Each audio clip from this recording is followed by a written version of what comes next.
2021 ஆண்டு நடைபெற்ற சட்டமன்ற தேர்தலில் என் மேல நம்பிக்கை வச்சு தமிழ்நாட்டு மக்கள் ஆட்சி பொறுப்பை வழங்கினாங்க. மக்கள் என் மேல வச்சிருக்கக்கூடிய நம்பிக்கையை நான் காப்பாற்றி கொண்டிருக்கிறேன். இந்த 3.5 ஆண்டு காலத்தில் ஏராளமான திட்டங்களை நிறைவேற்றி தமிழ்நாட்டை இந்தியாவோட முதன்மை மாநிலமாக வளர்த்தெடுத்து வருகிறோம். அது ஊடகங்களை வெளியிடக்கூடிய புள்ளி விவரங்களாக இருந்தாலும் சரி, தனியார் அமைப்புகள் வெளியிடக்கூடிய சர்வேக்களாக இருந்தாலும் சரி, ஏன் ஒன்றிய அரசு வெளியிடக்கூடிய புள்ளி விவரங்களாக இருந்தாலும் சரி, அதிலெல்லாம் தமிழ்நாடு தான் முன்னிலையில் இருக்குன்னு இந்தியாவோட மிகப்பெரிய பொருளாதாரம் கொண்ட மாநிலங்களோட பட்டியலில் தமிழ்நாடு 2வது இடத்துல இருக்கு.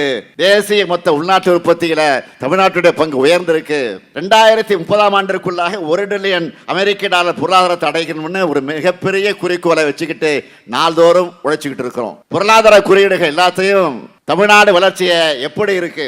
வறுமை இல்லாத மாநிலமாக, பட்டினி சாவுகள் அறவே இல்லாத மாநிலமாக தமிழ்நாடு இருக்கு. கடந்த 3 ஆண்டுகள்ல 10 லட்சம் கோடி ரூபாய்க்கு அதிகமான தனியார் முதலீட்டு திட்டங்கள் வர்றது உறுதி செய்யப்பட்டிருக்கு. இந்த வளர்ச்சியோட ஒவ்வொரு தனி மனிதருக்கும் நன்மை அளிக்கக்கூடிய திட்டங்களை செயல்படுத்திக்கிட்டு இருக்கோம். எல்லா துறைகளையும் மேல் நோக்கிய வளர்ச்சியை தமிழ்நாடு அடைந்து வருகிறது. இத்தகைய சூழல்ல தமிழ்நாடு அரசுக்கு ஒத்துழைக்கக்கூடிய ஒன்றிய அரசு மட்டும் இருந்திருந்தா தமிழ்நாடு இன்னும் வேகமாக வளர்ந்திருக்க முடியும். தமிழ்நாட்டு மக்களான நீங்க முழுமையான வெற்றியை இந்தியா கூட்டணிக்கு கொடுத்தது போல சில மாநிலங்களில் பெற முடியாத காரணத்தால் சின்ன வித்தியாசத்துல மீண்டும் ஒன்றியத்தில் பாஜக ஆட்சி வந்துவிட்டது. கூட்டணி ஆட்சியாக வந்துருச்சு. மூச்சுக்கு மூச்சு என்ன சொன்னாங்க?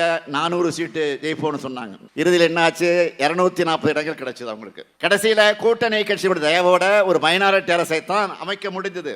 ஆனாலும் பாஜக அரசு தன்னுடைய பாசிச சர்வாதிகார எதேச்சதிகார தன்மையை விட்டு இறங்காம பழையபடியே நடந்திருக்கிறது தான் இன்றைக்கு பார்த்து கொண்டிருக்கிறோம். மதவாத அரசியலை நடத்தி மக்களை ஒரே மயக்கத்தில் வச்சு அரசியல் ரீதியாக லாபம் அடையலான்னு நினைக்கிறாங்களே தவிர மக்களுக்கு நல்லது செஞ்சு மாநிலங்களுக்கு திட்டங்களை தந்து வளரணும் என்ற நினைப்பே பாஜகவுக்கு வராது. மதவாத அரசியல் மூலமா மக்கள் கிட்ட இருந்து ஓட்டு அறுவடை செஞ்சு காலத்தை ஓட்ட நினைக்கிறாங்க.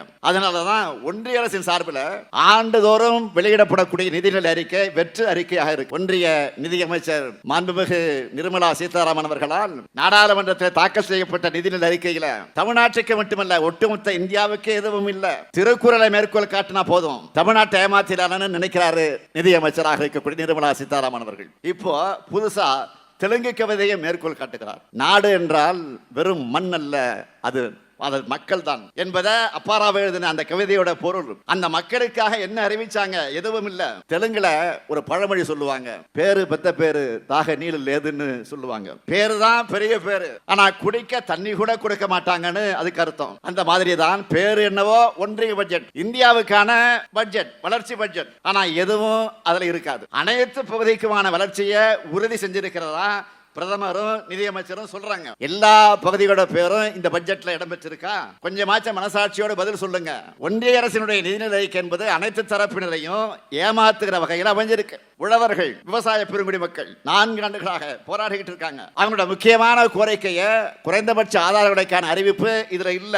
கல்விக்கு மொத்தமே 2.3% விழுக்காடு தான் ஒதுக்கி இருக்கிறாங்க. சுகாதாரத்துக்கு மொத்தமே 1.8 விழுக்காடு தான் ஒதுக்கி இருக்கிறாங்க. பாதுகாப்பு துறைக்கு 4.91 லட்சம் கோடி ரூபாயும், உள்துறைக்கு 2.33 லட்சம் கோடி ரூபாயும் கொடுத்தவங்க சமூக நலத்துறைக்கு எவ்வளவு தெரியுமா? 60,000 கோடி ரூபாய் தான் கொடுத்திருக்கிறாங்க. ஆக மக்கள் வளர்ச்சியிலே இவங்களுக்கு எந்த அக்கறையும் இல்லை என்பதற்கு இதை விட வேறு சாட்சி வேணுமா? பட்டியல் பழங்குடியினருக்கான நிதி ஒதுக்கீடும் குறைவு, புதிய வேலை வாய்ப்புக்கான திட்டங்கள் இல்ல, காப்பீட்டு துறையில் அந்நிய நேரடி முதலீட்டை 100 விழுக்காடு அதிகப்படுத்தினது மூலமா LIC ஒழிக்க முயற்சி செய்யறாங்க. உர மானியத்தை குறைச்சிட்டாங்க, பெட்ரோலிய பொருள்களுக்கான மானியத்தை குறைச்சிட்டாங்க, சமையல் எரிவாயு மானியத்தையும் குறைச்சிட்டாங்க. பொருளாதாரத்தை வளர்க்கிற திட்டங்கள் இல்ல, பொருளாதார ஏற்றத்தாழ்வை குறைக்கிற முயற்சிகள் இல்ல, நிதியை பெருக்கிற திட்டங்கள் இல்ல. இந்த நிதிநிலை அறிக்கையுடைய மிகப்பெரிய சலுகையாக அவங்க சொல்வது 12 லட்சம் ரூபாய் ஆண்டு வருமானம் கொண்டவர்களுக்கு வருமான வரி இல்லைன்னு சொல்லப்படுது. இந்திய நாட்டுடைய மக்கள் தொகை எவ்வளவு? 140 கோடி. அதுல 2 விழுக்காட்டுக்கு குறைவான மக்களுக்கு தான் சலுகை தானே தவிர வேற இல்ல. இதையே பெரிய சாதனையாக காட்டுறாங்க. அனைத்து மாநிலங்களுக்கான ஒன்றிய பட்ஜெட்னு சொல்லிட்டு பீகார் பீகார் பீகார்னு 6 முறை சொல்லுகிறார் அமைச்சர் நிர்மலா சீதாராமன் அவர்கள். என்ன காரணம்? ஏன்னா அங்கதான் சட்டமன்ற தேர்தல் வரப்போகுது விரைவில். கடந்த முறை நிதி அறிக்கையில் என்னாச்சு? ஆந்திரான்னு அறிவிச்சாங்க. அங்க சட்டமன்ற தேர்தல் வந்தால் அப்படி சொன்னாங்க. இப்ப பீகார்ல தேர்தல் வரப்போகுது என்பதால பீகார் பீகார்னு சொல்றாங்க. பீகாருக்கோ ஆந்திராவுக்கோ திட்டங்களை ஒதுக்க வேணாம்னு நான் சொல்லல. எங்களை ஏன் புறக்கணிக்கிறீங்கன்னு தான் நாங்க கேட்கிறோம். தமிழ்நாட்டுக்கான புதிய சிறப்பு திட்டம் உண்டா இல்ல. தமிழ்நாட்டுக்கான புதிய ரயில்வே திட்டம் உண்டா? இல்ல. ரயில்வே திட்டங்களுக்கான நிதியாவது அதிகம் கொடுத்திருக்கிறாங்களா? இல்ல. சென்னை மெட்ரோ 2ஆம் கட்ட பணிகளுக்கு நிதி உண்டா? இல்ல. பெஞ்சல் புயலுக்கு இழப்பீடு உண்டா? கிடையாது. மிக்ஜாம் புயலுக்கு இழப்பீடு உண்டா? அதுவும் கிடையாது. மதுரை எய்ம்ஸ் மருத்துவமனைக்கு நிதி உண்டா? கிடையவே கிடையாது. ஒருங்கிணைந்த கல்வி திட்டத்துக்கு நிதி இருக்கா? இல்ல. குடிநீர் திட்டத்துக்கு இல்ல. வீடு கட்டு திட்டத்துக்கு இல்ல. எதை எடுத்தாலும் இல்ல இல்ல இல்லதான். இதுக்கு பேர் பட்ஜெட்டா? நான் கேட்கிறேன், இதுக்கு பேர் பட்ஜெட்டா? மாண்புமிகு நிதியமைச்சர் நிர்மலா சீதாராமன் அவர்களே, தமிழ்நாட்டை சார்ந்தவர் என்பது பெருமையா, இல்ல தமிழ்நாட்டுடைய வளர்ச்சிக்காக நிதி ஒதுக்கிறது பெருமையா? கொஞ்சம் யோசிச்சு பாருங்க. உங்களுடைய மனசாட்சிக்கு இதை விட்டு விடுகிறேன். இந்த கேள்வியை கேட்டு நான் இதோடு விடுகிறேன். மாநிலங்களுக்கு நிதி தராத ஒன்றிய அரசு கடன் தருது. அது வட்டி இல்லாத கடனா? வடக்குல நடக்கிறது ஆட்சியா இல்ல வட்டி கிடையா? அப்பா தன் பிள்ளையோட படிப்புக்கு உடைக்கு உணவுக்கு பணம் தராம கடன் தரேன்னு சொல்ல முடியுமா? அப்படி கொடுத்தா அதுக்கு பேரு குடும்பமா? கேட்போமா மாட்டோமா? மாநிலங்களை ஒருங்கிணைச்சு ஆட்சி செய்கிற ஒன்றிய அரசானது மாநிலங்களுக்கு நிதி வழங்காம கடன் தரேன்னு சொல்றதுக்கு பேர் ஆட்சியா? இதுதான் கூட்டாட்சியா? இதுதான் அரசியலமைப்பு சட்டம் இப்படித்தான் சொல்லுதா?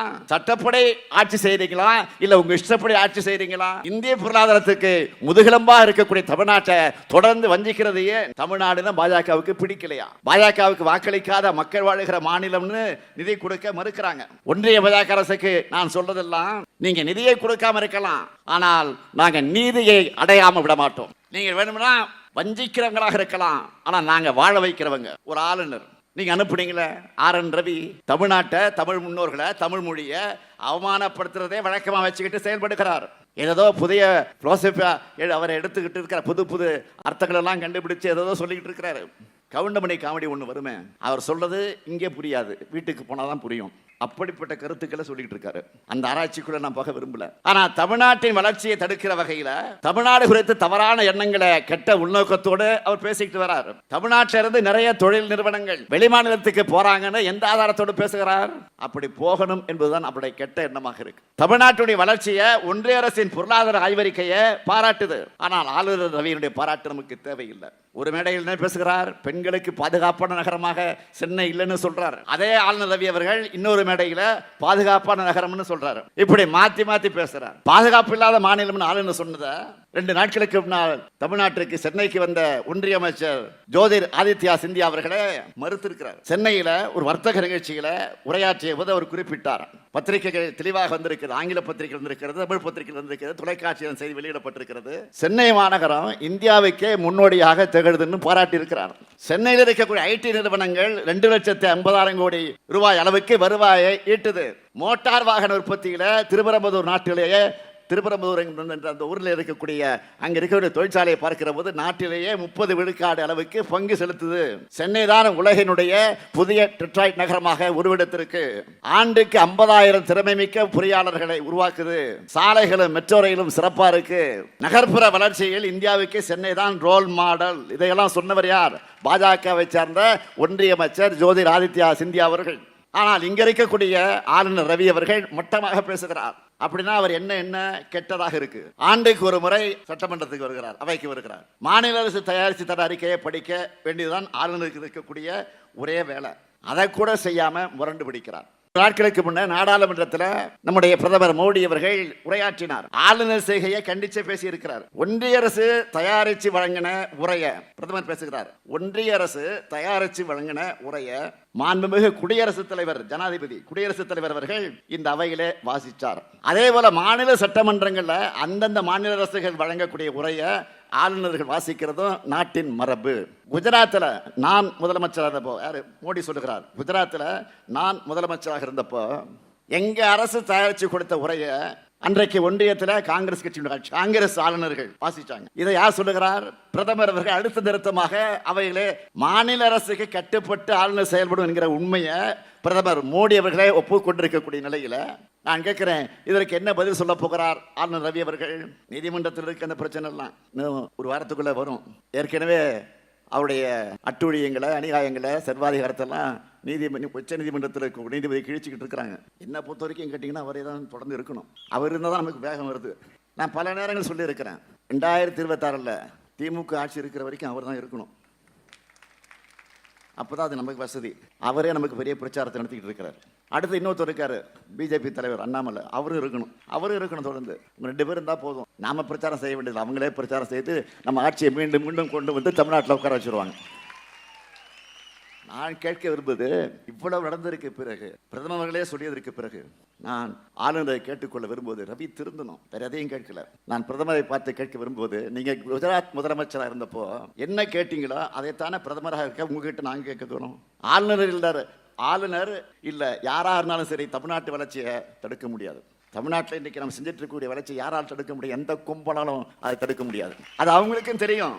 அதனாலதான் குழப்பம் ஏற்படுத்த முடியுமான்னு பார்க்குறாங்க. இப்போ தமிழ்நாட்டில் ஏதாவது புது பிரச்சனையை கிளப்பி கலவரம் செய்யலாமா, வன்முறைக்கு வழி அமைக்கலாமா என்று செயல்படுறாங்க. பல்வேறு மதங்கள், சாதிகள், பழக்க வழக்கங்களை கொண்ட மக்களாக இருந்தாலும் தமிழர்கள் என்ற உணர்வோடு மக்கள் ஒற்றுமையாக வாழ்ந்து வராங்க. அவரவர் கடவுள், அவரவர் நம்பிக்கை, அவரவர் விருப்பம்னு அமைதியாக வாழ்ந்து வராங்க. இங்க எல்லா சமய விழாக்களும் தினமும் நடந்துட்டு தான் இருக்கு. லட்சக்கணக்கான மக்கள் கூடுறாங்க, அமைதியா வீட்டுக்கு திரும்பி போறாங்க. ஆன்மீகம் வேற, அரசியல் வேறன்னு பகுத்தறிந்து பார்க்கிற மக்கள் வாழுகிற மாநிலம் நம்முடைய தமிழ்நாடு. ஆன்மீகத்தை தங்களுடைய அரசியலுக்கு பயன்படுத்துகிற தீய சக்திகளை நாம எப்பவும் ஏத்துக்க மாட்டோம், மக்களை ஏத்துக்க மாட்டாங்க. அதேபோல் பிற மதத்தினர் உணர்வுகளையும் மதிக்கிறவங்களை தான் நம்ம மக்கள் ஏற்றுக்கொள்வார்கள். இத மக்கள் கொடுக்கிற பேட்டிகளே பார்த்திருப்பீங்க. இதை பற்றி என்னைக்குமே நான் சொல்ல விரும்புவது, மதவெறியா மாறாது. அதனால்தான் பாஜக ஆளுகிற மாநிலங்களைப் போல வன்முறை காடாக இல்லாம அமைதி பூங்காவாக தமிழ்நாடு இருக்கு. இந்த அமைதியை சில சக்திகளால பொறுத்து கொள்ள முடியல, அதனால சீர்குலைக்க பார்க்கிறாங்க.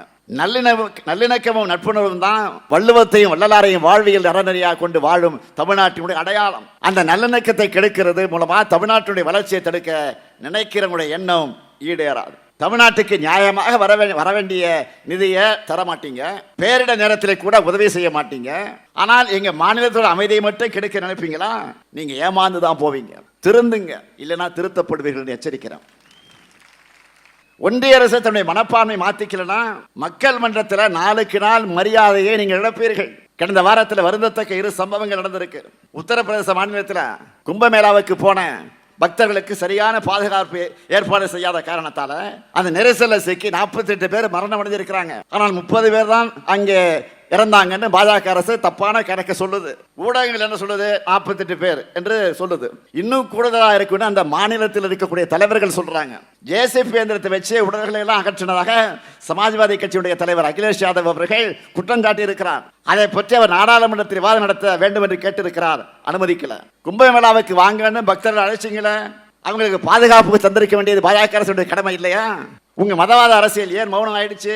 அடுத்த மிகப்பெரிய கொடூர சம்பவம், அமெரிக்காவில் இருந்து 104 இந்தியர்கள் கையிலையும் காலிலையும் விலங்கு மாட்டி ராணுவ விமானத்துல திருப்பி அனுப்பி வைக்கப்பட்டிருக்காங்கன்னு வந்தவங்க எல்லாம் பேட்டியை கொடுத்தாங்களே, கண்ணீரை இன்றைக்கு வரவழைக்குது பார்க்கும்போது. இது தொடர்பா அமெரிக்க அரசாங்கத்துக்கிட்ட பேச்சுவார்த்தை நடத்த வேண்டிய வெளியுறவுத்துறை அமைச்சர் ஜெய்சங்கர் அவர்கள் நடந்ததை நாடாளுமன்றத்தில் பேசுகிற போது நடந்ததை நியாயப்படுத்துகிற வகையிலே விளக்கம் அளிக்கிறார். இதுதான் இந்தியர்களை காப்பாற்றுகிற லட்சணமா? தன்னுடைய உலக பயணங்கள் மூலமாக இந்தியாவோட மதிப்பை உயர்த்திட்டதாக மார்த்திட்டு விஸ்வகுரு பிரதமர் மோடிக்கு 104 இந்தியர்கள் நடத்தப்பட்ட விதம் அவமானமாக தெரியலையா? அமெரிக்க அதிபர் தான் உங்க நண்பராச்ச, அவருக்காக அமெரிக்காவுக்கு போய் பிரச்சாரம் எல்லாம் பண்ணினீங்களே, அவர்கிட்ட இந்தியர்களை குறித்து பேசியிருக்க வேண்டாமா? உங்க இந்திய தேசிய அரசியல் மௌனமானத்துக்கு என்ன காரணம்? ஆட்சி அதிகாரத்தை தக்க வைத்து தவிர வேற எந்த நோக்கமும் ஒன்றிய பாஜக அரசுக்கு இல்லைன்னு இதன் மூலம் தெரியுதா இல்லையா? ஒன்றிய ஆட்சியாளர்களை வஞ்சிக்கிறது உங்கள் வழக்கம், வாழ வைக்கிறது வளர்த்திருக்கக்கூடிய எங்கள் பழக்கம். உங்களை பொறுத்த வரைக்கும் தொட்டா தீட்டு பட்டா தீட்டு மாதிரி தமிழ்நாடு சொன்னாலே தீட்டாகிடுமா? இயற்கை நிதியை தர முடியாத அளவுக்கு உங்களது என்ன இரும்பாயிடுச்சா? நீங்க மேல இருக்கீங்க, நாங்க கீழே இருக்கோம்னு நினைச்சு ஆணவத்தில் ஆடாதீங்க. மேலே இருக்கக்கூடிய நீங்கள் அங்க பாதுகாப்பாக இருப்பதற்கு என்ன காரணம்? கீழே இருக்கக்கூடிய வேர் பலமாக இருந்தால்தான் மேல மரம் வலுவாக வளர முடியும். நாங்க தான் ஜனநாயகத்தோட வேர், மறந்துடாதீங்க. இன்னும் சொல்றேன், என்னால ஆனதை நான் செஞ்சிட்டேன், இனி டெல்லி தன்னால் ஆனதை பார்க்கட்டும்னு பேரறிஞர் அண்ணா சொன்னார். அண்ணாவோட தம்பிகளான நாங்க, கலைஞரால் வளர்க்கப்பட்ட நாங்க சொல்றோம், உங்களால் முடிஞ்ச வரைக்கும் தமிழ்நாட்டை வஞ்சியுங்க, எங்களால் முடிஞ்ச வரைக்கும் உங்க தடைகளை கடந்து தமிழ்நாட்டை வளர்த்தெடுப்போம். ஒன்றிய பாஜக அரசுக்கும் கடந்த காலத்தில் கொத்தடிமைகளாக நடத்திய தமிழ்நாட்டின் அனைத்து உரிமைகளையும் அடகு வச்ச அதிமுகவுக்கும் ஒட்டுமொத்தமாக பாடம் புகட்டக்கூடிய தேர்தலாக 2026 சட்டமன்ற தேர்தல் அமைய போகுது. நாடாளுமன்ற தேர்தலில் 100 விழுக்காடு வெற்றி பெற்றதை போல சட்டமன்ற தேர்தலையும் முழு வெற்றி பெறுவோம். 7வது முறையும் ஆட்சி அமைத்து ஏற்றம் காண்போம். திமுக என்றென்றும் மாநில உரிமைகளுக்கான போராளி. இன்னைக்கு நாங்க முன்மொழிகிறத நாளைக்கு இந்தியாவே வழிமொழியும். நன்றி, வணக்கம்.